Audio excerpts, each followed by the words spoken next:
기다리고 고 기다리던 상담 시간이라고 하니까 저희가 바로 너튜브부터 볼 수밖에 없습니다. 이분의 사연으로 시작을 좀 해보도록 하겠습니다. 너튜브에 지금 곽보영 님이 유튜브 사연 올려주셨어요.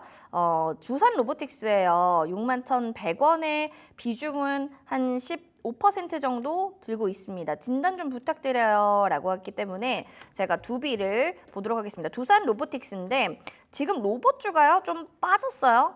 지금 두산 로보틱스도 좀 쉬어가는 건가? 아니면은 지금 좀 하락을 이제 맞는 상황인 건가? 사실 로봇주가 그동안은 테마로에서 엮였잖아요. 이겨저기 네, 해가지고. 맞아요. 아무래도 이렇게 뭐 트럼프랑 엮이면 모두 다 잘 가듯이. 어떻게 보세요? 로봇주의 앞으로의 뭐 업황이나 방향성 어떻게 보십니까?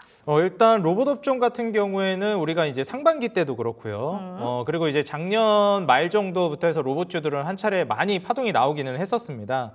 그래서 우리가 2023년 말에서 올해 24년 초 정도를 내다본다라고 했을 때는 과거를 이제 생각해 보면 주가가 많이 올라갔던 로봇 한번 섹터가 바람이 불어왔던 시기인데 지금은 사실 그때와는 또 양상이 달라지긴 했어요. 이 일론 머스크 관련된 수혜를 받으면서 올라갈 가능성이 높아지고 있죠. 미국이 전 세계 글로벌 산업 트렌드를 주도하고 있기 때문에 그 트렌드를 우리는 따라야 하는데 제가 앞서 말씀드렸던 뭐 방산이라든지 원전 그리고 뭐 여러 가지 인프라 관련된 종목들 요즘 재건도 움직이잖아요. 이런 중후장대 산업들은 사이클상에서 움직인다라고 볼 수 있는 것이고 그렇다면 우리가 이제 성장주 개념으로 성장 업종을 눈여겨본다라고 했을 때는 과거에 2차 전지나 배터리, 전기차 관련된 종목들이 성장 업종에서는 정말 강력한 모습을 보여줬죠. 그러면 이번에 다음 섹터를 우리가 볼 만한 성장 섹터는 무엇이 있을까? 사실 자동차의 자율주행과 로봇이 저는 대표적이라고 생각을 합니다. 그중에서도 사실 이 대장주들이 아니면은 이 뜨고 지는 경우가 많기도 하고 좀 불안하기도 합니다. 그때까지 기업이 생존할 수 있을지 여부도 좀 불명확해요. 그래서 난이도를 너무 이제 높게끔 가져가지 않고 무난하게 이제 보시기 위해서는 심지어 어느 정도 만족스러운 성과를 얻기 위해서는 대표적으로 대두되는 우량주들을 보시는 게 좋다라고 말씀드리는데 이제 로봇주에서는 딱 두 개 종목이 대표적으로 나오고 있죠. 두산 로보틱스와 레인보우 로보틱스입니다. 그중에서도 저는 두산 로보틱스의 경쟁력이 조금 더 높다라고 저는 개인적으로 좀 점치고 있어요. 그래서 지금 현재 6만 원 가격대 지지라인 부근에서 계속해서 형성해주고 있는데 이 위로 박스권 돌파가 나온다라고 하면 추가적인 상승 랠리가 충분히 나올 수 있다라고 보여져요. 뭐 7만 원 가격대 있죠. 여기 이제 박스권 상단을 이제 돌파하는 게 주요하다라고 저는 보여지고요. 장기적으로 이제 본다라고 했을 때는 이번 일론 머스크발 수혜를 받으면서 돌파 가능성이 있지 않을까 내다보고 있습니다. 뭐 재건도 지금 이슈가 계속 나오고 있긴 하지만 다음 파동을 우리가 눈여겨본다라고 했을 때 성장 업종은 자율주행과 로봇인 만큼 저는 두산 로보틱스 성장 가능성 한번 염두에 보시고 제가 여기서 좀 말씀드리고 싶은 거는 이번에 두산 로보틱스로 이제 두산 바켓 넘어온다라는 이슈가 상당히 지금 시장에서도 시끄럽죠. 그래서 뭐 두산 에너빌리티 쪽에서도 주주들 사이에서도 말이 많기도 하고요. 그런데 저는 이 사업 구조 개편이 완성이 되게 되면은 두산그룹주들은 상당히 큰 메리트를 가져갈 거라고 보고 있습니다. 왜냐하면 두산 로보틱스나 두산 바켓 그리고 두산 에너빌리티가 정말 알짜 기업들이거든요. 그래서 거기에 있어서 이권 다툼이나 이런 건 있을 수 있겠고 주주들 입장에서도 아무래도 이야기들이 계속 목소리가 높아지긴 하겠지만 마무리만 된다라고 했을 때 신규 진입을 고려해보면 두산 로보틱스는 굉장히 매력적인 종목이다. 성장성을 내다보면서 투자해볼 만한 가치가 있다라고 보여지기 때문에 6만 원 이탈하지 않는다라고 하면 저는 이제 정고점 부근인 11만 원 정도까지는 보시라 말씀드리고 6만 원을 이탈하게 되면 추세가 깨지는 거라서 일정 정도 물량을 줄이시는 게 좋겠다. 이렇게 말씀드리겠습니다. 일정의 물량을 좀 줄여가는 게 중요한 거는 6만 원 가격 이탈됐다면 이 부분이고 일단은 11만 원까지는 좀 보셔도 괜찮다 이런 얘기를 좀 해주셨어요. 신규 진입을 좀 원해요 하시는 분들은 지금 구간도 좀 나쁘지는 않다라는 얘기 로봇주에 대한 생각까지도 저희가 더해서 전해드렸습니다. 우리 지금 너튜브를 보고 계실 분에 대한 사연이었는데요. 한번 잘 체크해 보시길 바라겠고요. 다음으로 저희가 문자 좀 볼게요. 문자로는 2801번님이 원익 QNC 와 오랜만이네요. 35,950원에 32% 비중을 담고 있습니다 해주셨는데 사실은 원익이 옛날에 진짜 잘 갔거든요. 그래서 예전에 원익이 좀 아니다 이런 말이 좀 있어요. 3분기 영업이익도 전년 대비로는 그래도 좋았는데 이걸 좀 여쭤보고 싶은 게 지금의 원익의 주가 좀 너무 과도하게 빠졌다라고 보십니까? 아니면은 좀 당연하게 반도체 업황이 이러니까 당연한 결과다 이렇게 보시나요? 저는 좀 당연한 결과라고 보고 있어요. 제가 이제 사이클을 계속해서 말씀드린 이유 중에 하나가 이 사이클을 벗어나게 되면 한동안은 좀 어려울 수밖에 없어요. 다음 사이클을 또 기다려야 되거든요. 근데 지금 이미 사이클이 반도체 사이클은 어느 정도 진행이 됐단 말이죠. 올해 2024년도 상반기에 반도체 사이클이 먼저 있었고 중순으로 넘어오면서 제약바이오 사이클이 이제 넘어오고 이제 3단계로 가기 전에 저는 눌림이 나오고 있다고 보고 있습니다. 시장 급락 가능성을 제가 시청자 여러분들께도 계속해서 염두에 두셔야 된다라고 강조드리고 있는데 트럼프 정권 전에도 지금 지정학적 리스크가 계속해서 산발적으로 나오고 있기도 하죠. 아무래도 이제 트럼프 정권 들어서면은 그때는 전쟁을 하기가 어려워질 겁니다. 제가 이전에도 언급을 드렸지만 트럼프 정권 하에서는 워낙에 이제 또 전쟁 억제력이 있고 그리고 이 바이든 정부는 좀 유한 스탠스를 취하는 정권이었다면 트럼프 정권은 굉장히 강경한 액션을 취하는 대통령이 될 거라고 예측이 되고 있죠. 과거에도 그랬고요. 그렇기 때문에 이제 트럼프와 맞서서는 정말 힘들어지겠다. 그래서 오히려 이런 강한 스탠스가 전쟁 억제력을 가져올 가능성이 높다라고 보고 있습니다. 이런 관점에서는 그 전에 미리 영토를 확보해야 되겠다 이런 움직임이 나올 수도 있는 거라 지금 러우 전쟁도 다시금 또 굉장히 발빠르게 진행이 되고 있죠. 그러면서 시장이 충격을 받고 있는데 아마 트럼프 정권 본격적으로 들어서는 내년 1월이라든지 그 전후로 해가지고 좀 시장이 크게 흔들릴 수 있어서 이 부분 리스크를 좀 감안하시는 게 좋겠고 어찌됐건 1단계에서 24년 초에 반도체 랠리는 AI 붐을 타고 이미 많이 화랑기를 거쳤습니다. 그렇기 때문에 어느 정도 조정이 나오고 있는 기술적 조정이 나오고 있는 단계에서는 그 다음 단계로 돈이 계속 이동을 해요. 돈은 머물러 있지 않습니다. 그래서 그런 관점에서 본다라고 했을 때는 반도체에서 서서히 돈이 떠나고 있다. 그래서 삼성전자도 SK하이닉스도 이렇게 어려운 것이고 특히 그중에서도 삼성전자는 더 어려운 상황인 거죠. 그래서 잠시 이제 실적을 보시게 되면 제가 이제 항상 실적 성장을 많이 말씀을 드리는데 실적만 보고 가게 되면 이게 또 어려운 부분이 앞서 말씀드렸듯이 그 섹터에서 돈이 빠지고 있기 때문에 그렇습니다. 지금 사실 내년 내후년까지 갔을 때 매출은 지속적으로 늘 걸로 예상이 되고 있고요. 뭐 내후년으로 가게 되는 2026년도는 드디어 이제 1조가 넘어가는 매출을 기록할 걸로 기대가 되고 있어요. 뭐 1,500억대 영업이익, 뭐 작년만 하더라도 800억대 세 자릿수였는데 1,500억대, 순이익은 700억대가 넘어갈 걸로 기대하고 있습니다. 이렇게 이제 성장성도 괜찮고 영업이익률도 뭐 과거에 이제 많이 나올 때가 14%대였거든요. 근데 이제 내후년 되게 되면 14% 근사치까지 이제 영업이익률도 올라갈 걸로 기대가 되고 있는 상황이고요. 그리고 순이익률 같은 경우에도 4%대에서 이제 6%대까지 성장 전망이 기대되고 있습니다.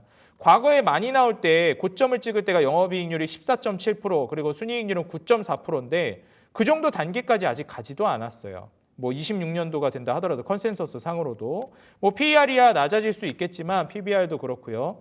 지금 그간 주가가 너무 많이 올라갔다라는 점을 좀 감안해 봤을 때는 돈이 많이 빠져나가고 있다. 그래서 저는 지금 정도 주가 수준이면 다음 사이클에 충분히 올라갈 수 있을 만한 좀 저렴한 가격이라고 생각을 하고 있거든요. 그래서 사실 지금 가격은 매력적이라고 생각하는데 사이클상 좀 시간이 필요하기는 하다라는 점 좀 염두에 두셨으면 좋겠고요.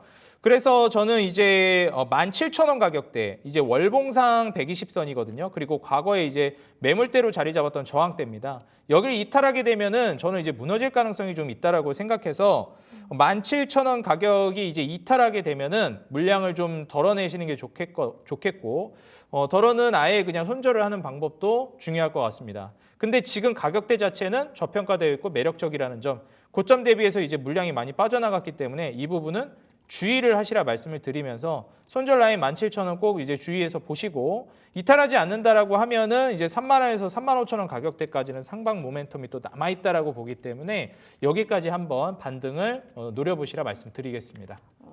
반등 좀 보셔도 되지만 17,000원 라인대에서 좀 떨어지지 않는지 이탈되지 않는지도 봐야 될 것 같아요. 반도체 좀 이제는 수급적인 거 돈이 좀 떠나고 있다라는 걸 좀 우리가 인지는 좀 해야 될 것 같고 정부에서 사실 그랬잖아요. 반도체가 안 되면 뭐 원전 쪽으로 갈 거다 이런 얘기까지 한 만큼 시장에 대한 분위기를 좀 잘 살펴보셔야 될 것 같고 아까 또 원익 얘기가 나와서 말인데요. 원익홀딩스는 여기에 반대로 VI도 걸렸고 윗꼬리는 좀 달았지만 10% 급등을 합니다. 같습니다. 같은 계열사라고 하더라도 확실히 하는 일에 따라서는 굉장히 급등락이 다른데 그러면 원익홀딩스 같은 경우는 메타랑 로보손 여기 협력을 좀 하겠다라고 하는데 네. 그럼 이런 쪽이 차라리 낫다는 거죠. 그렇죠. 아무래도 그런 쪽이 좀 낫기도 하고 그리고 원익홀딩스는 좀 다른 점이 뭐냐면 원익 QNC 같은 경우에는 정말 부각이 되면서 주가가 이미 한 차례 많이 올랐습니다.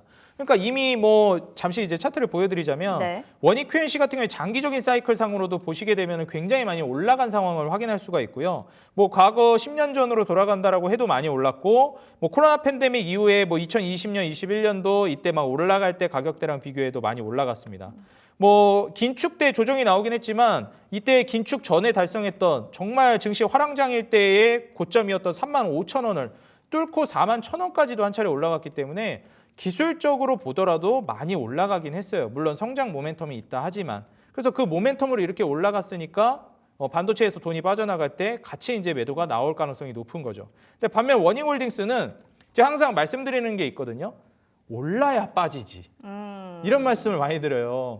오르지도 않은데 빠질 게 뭐가 있냐. 물론 안 좋은 기업은 지하실 뚫고 내려가지만 좋은 기업이라는 전제하에 성장을 하고 있고 앞으로도 매출과 이익과 마진율이 올라갈 걸로 기대되는 기업인데 아직 주가가 올라간 적이 없다? 그런 기업들은 충분히 올라갈 모멘텀이 남아있는 거죠. 아무리 반도체여도. 그래서 지금 현재 원익홀딩스는 기술적으로 지금 단편적으로만 보더라도요. 딱 보입니다. 원익 QNC는 이미 너무 많이 오르고 빠진 거고요. 원익홀딩스는 너무 많이 빠졌잖아요.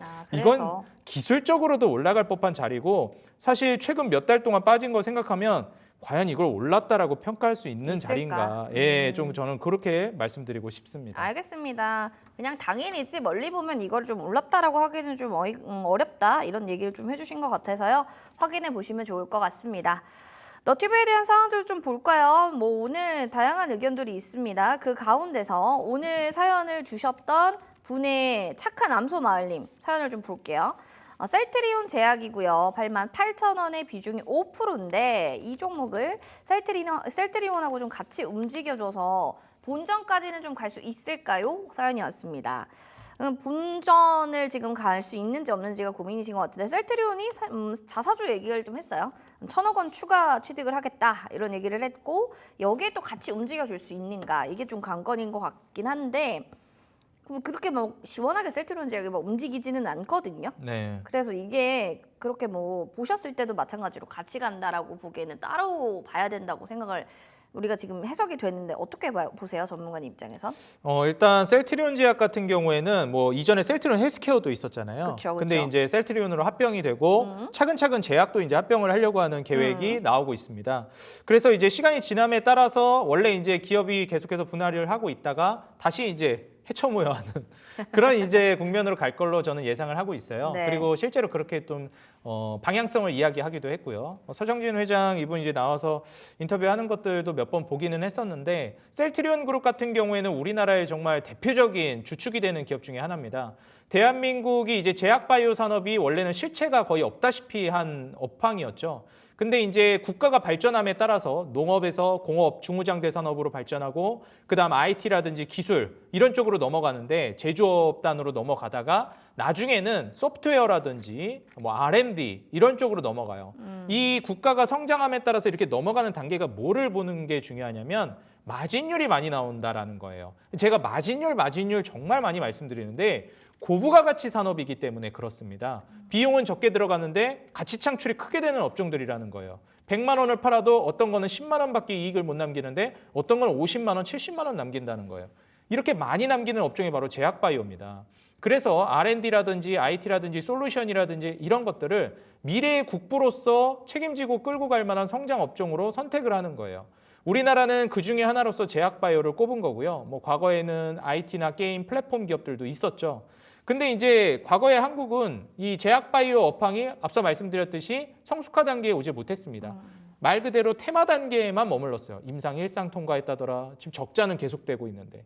기대감만으로 가는 거거든요. 근데 요즘 제약바이오 트렌드는 실제로 돈을 벌고 있지 않으면은 잘 이제 눈길을 주지 않습니다. 과거의 제약바이오는 진짜 테마주 뭐 그리고 트레이딩, 단타 좀 위험한 매매였다면 이제는 완전히 그 업황이 인정받는 분위기로 가고 있고 가치주 관점으로도 성장주 관점으로도 내다보고 있어요.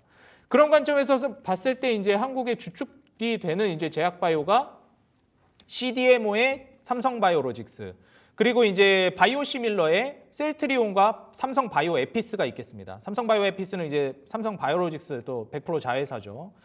그런 관점에서 봤을 때는 그럼 바이오시밀러가 이제 셀트리온이 앞으로 좋아질 것이냐, 이 부분을 또 눈여겨봐야 되는데, 지금 현재 트럼프 정권은 바이든 정권이 이제 제약바이오 업황에서 좀 다른 스탠스를 취하는 것 중에 하나가 뭐냐면 이 민주당이랑 공화당의 또 차이기도 한데, 아무래도 민주당 쪽은 좀 큰 정부를 지향하고 정부의 역할을 좀 많이 가져가려고 합니다. 그리고 이제 공화당 쪽은 기업들에게 최대한 뭐 세금도 완화시켜주고 완화적인 스탠스를 보여준단 말이죠. 작은 정부 지향하고. 뭐 트럼프 액션이 좀 작은 정부 같지 않기는 한데 워낙에 이제 참여를 많이 해가지고. 네, 큰 정부라고 해주세요, 그럼. 네, 그래서 지금 현재 상황을 놓고 봤을 때 그러면은 무슨 차이가 있느냐? 네. 이 약가 인하라는 포인트를 놓고 봤을 때 트럼프 정권과 바이든 정권이 다른 게, 바이든 정권에서는 좀 정부가 앞장서가지고 강제로 약가를 낮추려고 했었어요. 아예 그냥 상한선을 정해버려가지고 이 위로는 못 올려, 막 이런 식으로. 근데 트럼프 정권 하에서는 그거 시장 경제를 침해하는 행동이다. 굳이 우리가 그렇게 하는 거는 아니다. 그렇죠. 이제 자유롭게 경쟁에 맡겨야지. 그래서 트럼프 정권 하에서는 자유 경쟁에 맡기고 경쟁을 부추기겠다고 얘기합니다. 그래서 약가를 인하하는 방법은 그 약을 많이 만들어내게끔 하면 되거든요. 공급을 늘리면 됩니다. 그럼 그 회사들이 공급할 수 있게끔 시장을 형성해 주는 건데, 그래서 바이오시밀러에 대해서도 경쟁을 심화시키겠다, 이렇게 얘기해요. 바이오시밀러가 뭔가요? 신약이 나오면은 그게 우리가 이제 독점권이 부여가 되는데, 그럼 독점 판매가 이제 기한이 끝나고 나면은 그때부터는 다른 회사들이 뛰어들어가지고 그 유사, 바이오시밀러, 유사하다는 거잖아요. 유사 약들을 만들어냅니다. 비슷한 약들을, 효과 비슷한 거. 그럼 이제 경쟁이 자연스럽게 되잖아요. 자연스럽게 가격이 다운되고. 그러다 보니까 바이오시밀러 육성을 통해서 그거 이제 제도 개선을 통해서 자유 경쟁을 통해 가격을 낮추겠다는 정책을 하고 있기 때문에 바이오시밀러 기업들에게는 호재입니다. 그래서 셀트리온 제약이랑 같이 묶어서 말씀드릴게요. 최근에 이제 주가가 많이 빠지다가도 다시 반등을 보여주고 있는 모습이에요. 오늘도 알테오젠이라든지 여러 가지 제약바이오 관련된 종목들이 많이 빠졌는데, 삼성바이오로직스나 셀트리온 같은 이런 어떻게 보면 중심축이 되는 지표 종목이라고 할 수 있는 터줏대감 종목들, 기둥 같은 종목들은 오히려 반등을 보여주는 효과도 나오고 있습니다. 사실 알테오젠이나 리가켐, ABL 이런 종목들은 또 혁신 신약 이런 쪽으로 플랫폼 기업으로 나가고 있기 때문에 많이 오른 만큼 많이 빠지는 거라고 보지, 저는 장기적으로 제약바이오는 기준금리 인하 스탠스로 다시 돌아서게 되면 연준 의사가 바뀔 때 또 올라갈 거라고 보고 있거든요. 다만 지금은 좀 조심해야 될 때일 뿐이다, 이렇게 내다보고 있고요. 장기적으로 제약바이오 업황이 기준금리 인하가 될 거라는 거를 신뢰한다면 올라갈 수 있다라고 저는 보고, 셀트리온이나 셀트리온 제약 같은 경우에도 트럼프 정권 하에서 수혜를 볼 가능성이 있다라고 봅니다. 셀트리온 제약이 이제 셀트리온으로 품으로 넘어가게 되면은 저는 또 이제 다른 양상이 될 거라고 보는데, 그때 또 조건을 보기는 해야 될 것 같아요. 근데 제가 여기서 이제 말씀드리고 싶은 건 뭐냐면, 가급적이면 셀트리온을 보시는 게 어떨까? 본주를 봐라. 네. 그래서 진펜트라 관련된 이슈도 그렇고 계속해서 그 이슈들을 이제 추적하면서 셀트리온을 보시는 거를 저는 좀 권장드리고 싶고, 결국 셀트리온 제약을 이제 투자하신 것도 셀트리온 그룹에 대한 어느 정도 신뢰도가 바탕이 됐다고 저는 생각하거든요. 그 부분도 저는 나쁘지 않다고 생각합니다. 근데 셀트리온 쪽으로 보시는 게 조금 더 좋은 선택이 되지 않을까 생각을 하면서, 저는 종목 교체를 조금 더 염두에 두시라, 이렇게 사인을 드리겠습니다. 이게 왜냐하면 셀트리온 그 그룹 같은 경우에는 해처 모여 단계잖아요. 그러니까 모이면 본주에게 좀 더 분위기적으로 좋을 수밖에 없기 때문에 종목 교체 얘기를 좀 해주신 것 같고요. 앞으로 뭐 트럼프 정권 하에서의 수혜를 볼 종목은 제약바이오가 될 것이다. 이제 성장주로서의 자리매김 뚜렷할 거다라는 대표님의 의견을 좀 반영해서 말씀을 드립니다. 알테오젠 같은 경우는 아무래도 좀 성장주로서 봐야 되니까 지금 또 많이 빠지고는 있다. 그러나 어쨌든 제약바이오는 마진율이 좋은 섹터라는 점도 얘기를 해주셨어요. 제약바이오 업황 가치를 잘 한번 살펴봤던 시간이었던 것 같고요. 분위기를 좀 넘어가서 이번에는 2차 전지 쪽을 좀 살펴볼까 합니다. 엔캠입니다.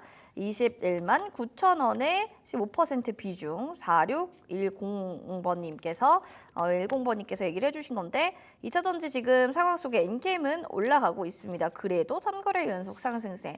워낙 고점에서 사셨기 때문에 이분은 10월 뭐 중순쯤에서 사신 것 같아요. 뭐 그래서 올라가려면 좀 한창 멀었는데 지금이라도 비중이 적으니까 평단가를 낮추는 전략을 할지 이게 좀 고민일 것 같고요. 네. 2차 전지가 지금은 좀 그래도 계속 눌려 있는 상황이지만 그래도 어쨌든 뭔가 날개를 달고 올라갈 수 있는 뭔가 파이팅할 동력은 있는 건지 이런 부분까지도 한번 여쭤보겠습니다. 네. 일단 좀 여러 가지 측면을 말씀을 드리고 싶은데요. 지금 이제 2차 전지 같은 경우에는 성장주 개념으로 보셔서는 안 된다고 생각합니다. 이미 캐즘 단계에 들어섰고 그렇기 때문에 성장이라는 거는 이제 시장에서 꺾였다라고 판단하고 있어요. 그럼 그 성장 기대치로 어마어마한 이제 프리미엄을 부여하면서 미래에 달성할 수 있을 만한 실적을 끌어다가 주가에 반영한 건데 지금 어디까지 올라갈지 모를 만큼 많이 올라가다 이미 많이 빠졌잖아요. 추세가 꺾이고 무너지기 시작했고 그럼 그 다음부터는 그 섹터나 종목들이 가치주 관점으로 돌아서야 되는데 지금 이렇게 빠졌음에도 불구하고 가치주 관점으로 보기에는 아직도 저는 고평가라고 봅니다. 뭐 PER 그래도 30배 아래로는 떨어져 줘야 되는데 그 정도 단계는 아니거든요. 저는 그래서 몇 년 정도 걸릴 거라고 보고 있고 그래서 이 안 간다 이런 관점으로 말씀드리는 게 아니라 뒷파동이에요. 결국에는 성장주 관점으로 보더라도 그러면은 이게 굉장히 난이도가 높아집니다. 이전에도 제가 여기서 말씀을 드렸었어요. 그래서 투자자 여러분들이 가급적이면 2차 전지는 내가 실력에 자신이 있으면 상관이 없는데 내가 그 정도 레벨이 안 된다라고 생각이 들면 굳이 이렇게 어려운 지금 매매를 뛰어들 필요가 있을까? 저는 근데 좀 리튬 쪽이나 뭐 네네. LG엔솔 같은 경우 그래도 공장 뭐 건설한다, 원통형 수주 늘린다 이런 얘기도 있고 그 옥석만 잘 가리면 괜찮은 거 아닙니까? 그렇죠. 옥석을 잘 가리면 전 괜찮다고 보는데 네. 2차 전지나 이제 배터리 쪽에서 지금 옥석을 가려서 눈여겨볼 만한 거는 과연 이 2차 전지 시장을 누가 주도하는지를 봐야 된다고 생각하거든요. 결국 저는 이제 일론 머스크라고 보고 있어요. 지금 트럼프 정권 하에서 IRA 폐지 법안도 계속해서 얘기가 나오고 있고 이거는 저의 이제 생각을 좀 말씀드리자면 트럼프는 친환경 정책을 싫어하는 건 아니라고 생각해요. 바이든 정권에서는 굉장히 이제 친환경 정책들을 많이 밀었잖아요. 트럼프가 싫어하는 건 반시장적인 걸 싫어한다라는 생각을 저는 좀 하고 있습니다. 그러니까 결국에는 이게 사업성이 없는데 보조금을 지원해줘서 육성하겠다는 거잖아요. 그럼 친환경 사업들, 전기차, 배터리, 뭐 수소차, 오케이. 너희가 그 자체로 사업성이 좋아가지고 그걸로 돈을 창출해내고 사업을 해나가면 오케이인데 정부 돈을 끌어다가 사업을 육성하겠다? 이건 이제 반대한다. 저는 이런 입장이라고 저는 유추를 하고 있거든요. 그래서 그런 관점에서 봤을 때 IRA 폐지, 정부가 너희한테 왜 보조금을 지원해줘야 돼? 다른 사업도 많고 잘 나가는 사업들 더 푸시해주는 게 맞지. 이런 스탠스라고 보고 있어서 보조금 주고 육성하기 위해서 정부 돈을 끌어다 쓰고 이런 거는 저는 하지 않을 가능성이 높다고 보여요. 그래서 지금 뭐 미국에서도 그 현지 전기차나 이제 친환경 자동차 업체들에서도 반대 의견이 막 나오고 있는데 저는 이거는 어지간해서는 진행되지 않을까 싶고요. 근데 그 안에서 살아남는 기업이 있죠. 바로 일론 머스크입니다. 테슬라예요. 결국 지금 전 세계적으로 살아남을 만한 테슬라는 전기차 배터리도 물론 있겠지만 자율주행이라든지 그 산업 패러다임 구조를 이제 직접 일론 머스크가 짜 나갈 걸로 기대가 되기 때문에 그런 건데 그러면 지금 살아남을 수 있을 만한 게 일론 머스크, 테슬라 그리고 그 일론 머스크 휘하에 기업들의 수혜를 받을 수 있을 만한 종목을 봐야 된다고 봅니다. 그런 게 저는 LG 에너지 솔루션이라고 보고 있어요. 왜냐하면 테슬라라든지 스페이스X라든지 이런 데다가 납품을 하고 있는 기업이잖아요. 결국 좀 더 직접적이다 이 말씀이신 거죠? 그렇죠. 낙수 효과를 볼 수 있잖아요. 지금 친환경차 기업들 전 세계적으로 다 도미노로 이제 무너지고 있고 캐즘 효과를 받고 있는데 효과라고 보긴 그렇죠. 악재를 받고 있는데 유일하게 살아남고 앞으로도 전망이 좋은 게 테슬라인데 그나마 거기에서 같이 동반 수혜를 보거나 낙수 효과 볼 만한 게 LG 에너지 솔루션입니다. 그래서 제가 2차 전지 중에서도 가급적이면 저는 선호하진 않지만 그나마 보려면 LG 에너지 솔루션을 보시는 게 좋겠다. 강조를 드렸던 거고요. 엔캠이 좋다 안 좋다를 말씀드리고 싶지는 않습니다. 근데 기술적으로는 지금 무너졌고요. 그래서 이런 부분을 좀 고려했을 때는 저는 굳이 보실 거라면 LG 에너지 솔루션을 좀 보시는 게 어떨까 이렇게 좀 조언을 드리고 싶습니다. 역시나 종목 교체 의견이시네요. 네, 맞습니다. 알겠습니다. 어차피 1등만 기억하는 세상입니다. 투자도 마찬가지예요. 1등 대장주를 하셔야 돼요. LG엔솔. 그래서 종목 교체로 말씀을 드리겠습니다. 아, 씁쓸합니다. 맨날 1등만 기억해서요. 다음은 9284번 사연 볼게요. SOP 해가지고 10만 10만 600원의 20% 비중입니다라고 해주셨는데 이 종목을 좀 한번 살펴보도록 하겠습니다. 콘텐츠 이렇게 만드는 기업이네요. 좀 뭔가 생소하기도 하고 이 종목을 좋아하려면 약간 뭐 어쨌든 마니아층들이 좀 좋아할 것 같기는 해요. 이 종목이 주로 하는 것들은 좀 어떤 것들이 있는지 좀 알려주세요. 네, SOP가 이제 숲이라는 숲, 그쵸. 네, 발음이 이제 숲인데 숲 어때요? 그래서 이게 사명을 변경하면서 좀 이미지 혁신을 주도해 나가려고 한 것도 있는 것 같고요. 원래는 이제 아프리카 TV였잖아요. 맞습니다. 네, 그래서 이제 이제 풍선 아니죠? 네, 그렇죠. 이제 풍선 아니고 숲으로 사명이 변경됐습니다. 네. 이게 아무래도 좀 기업 이미지 혁신을 주도하기 위해서 보통 사명 변경을 하는 이유가 몇 가지가 있는데 기존에 안 좋았던 이미지를 탈피하기 위해서 혹은 뭐 새로운 신사업을 하기 위해서 그리고 새로운 리프레시하는 그런 이미지를 좀 심어주기 위해서 그런 경우가 있습니다. 근데 이제 이번에 SOP 숲으로 이제 사명 변경한 이유가 일단 글로벌 진출을 지금 목표로 하고 있어요. 과거에 이제 아프리카 TV에서 사명이 변경하면서 이미지도 새롭게 이제 새 단장을 하려고 하는 목표가 저는 보여지고요. 그리고 이제 실적적인 부분을 놓고 봤을 때는 상당히 괜찮습니다. 그리고 우리가 트위치 철수가 있었잖아요. 그래서 거기에 반사이익도 또 받기 때문에 지금 한 차례 이제 주가가 상승하다가 조정이 나왔는데 재차 저는 올라갈 만한 모멘텀이 있다라고 보고 있거든요. 결국 그 이면에 무엇을 근거로 이제 보느냐, 역시 실적을 봐야 된다라고 생각하는데 글로벌 진출도 마찬가지지만 한국에서도 입지가 상당합니다. 뭐 트위치 철수로 인한 반사이익뿐만이 아니라 원래도 이제 성장세를 계속 이어나가고 있었다라는 거죠. 기존의 아프리카 TV 그 안에서도 그 자체 컨텐츠를 통해서 계속해서 비즈니스 모델을 구축해 나가고 있었던 만큼 이 개인 방송, 1인 방송이라든지 이런 플랫폼 기반 사업으로서 이익률을 높여나갈 걸로 기대하고 있습니다. 매출 같은 경우에도 2019년도 뭐 1,000억대 중반으로 시작했는데 내후년에 이제 5,000억대가 전망이 되고 있어요. 영업이익도 1,000억이 안 됐었는데 올해부터 드디어 1,000억대 영업이익 돌파가 전망이 됩니다. 내년 내후년까지 영업이익은 계속 성장 전망이고 1,500억대까지 기대하고 있어요. 그리고 이제 내년부터는 순이익마저도 1,000억대를 돌파하고 내후년에 1,200억대 순이익이 기대되고 있습니다. 단순히 이렇게 매출, 영업이익, 순이익이 늘어나는 것뿐만 아니라 과연 이제 마진율도 올라가느냐? 절대적인 마진율을 놓고 봤을 때 20% 중후반에서 30%대까지도 찍습니다. 이게 마진율이 굉장히 높은 편이거든요. 중후장대 산업들은 보통 한 자릿수 나옵니다. 20, 30%, 막 40, 50% 가는 영업이익률은 굉장히 높은 거예요. 근데 정말 잘 나올 때 고점 찍을 때가 영업이익률이 32%였고 점점 다운됐어요. 22년, 23년으로 가면서. 그러다 이제 올해부터 영업이익률이 회복되기 시작했고 내후년으로 가게 되면서 거의 28% 후반대까지 회복 전망입니다.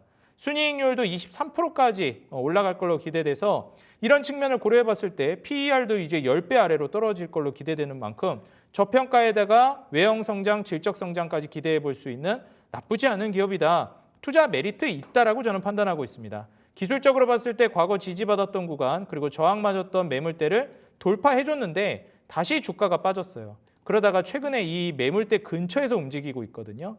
저는 다시금 치고 올라갈 거라고 보고 있어서 뭐 13만 원 부근 그 위까지 조금 긴 호흡으로 바라본다라고 하면 지금 시점에서는 홀딩해가지고 가져가 볼 만한 종목이라고 보여집니다. 홀딩해서 들고 가셔도 좀 괜찮을 것 같다고 하는데요. 이제 뭐 비즈니스 모델을 계속 구축해 나가면서 이미지 개선도 하고 있으니까 진짜 모르시는 분들은 좋은 거 아니야 하면서 더 들어가실 수도 있는 부분들도 있기 때문에 또 이런 얘기들을 해주신 것 같아요. 다음으로 살펴보도록 하겠습니다. 0139번님이 오랜만에 또 SK텔레콤 얘기해 주셨습니다. 55,700원에요. 25%입니다. 와우, 수익 너무 축하드립니다. 이런 시장에 수익이 나다니 대단한 거예요.